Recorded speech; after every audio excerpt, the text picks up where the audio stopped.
Kumusta mga kaibigan? Ngayong araw na ito gusto kong kausapin kayo tungkol sa isang bagay na nangyayari sa atin araw-araw pero halos hindi natin napapansin.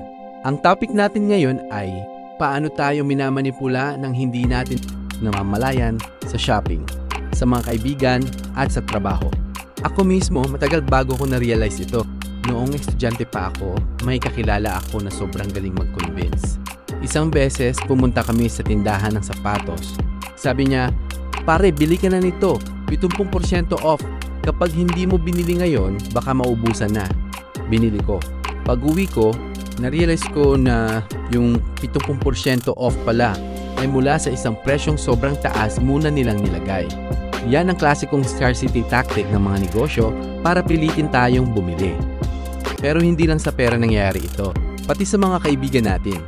May mga taong sobrang galing gumamit ng emosyon para makuha yung gusto nila. May dating kaibigan ko na kapag kailangan niya ng pabor, pera o tulong, parang walang choice ako kundi oo. Yung guilt trip, sobrang effective. Ginagamit nila yung pagkakaibigan para maging obligasyon. Parang kwento ng palakas sa mainit na tubig. Unti-unti, hindi mo napapansin na nawawalan ka na ng boundary. Sa trabaho naman, mas subtle pa. May mga katrabaho na expert sa passive-aggressive comments o yung boss na lagi may suggestion na parang utos na. May senior ako noon na laging nagpapasa ng trabaho niya sa akin.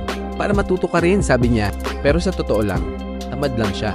Doon ko na-realize, kailangan ko nang mag-set ng boundaries. Isa pang malalang klase ng manipulation sa trabaho ay yung gaslighting, kung saan binabaliktad nila ang katotohanan hanggang sa i-doubt mo na ang sarili mo. Bakit ganito nangyayari? Kasi tayong mga tao, natural na gustong maging part of a group at maiwasan ang conflict.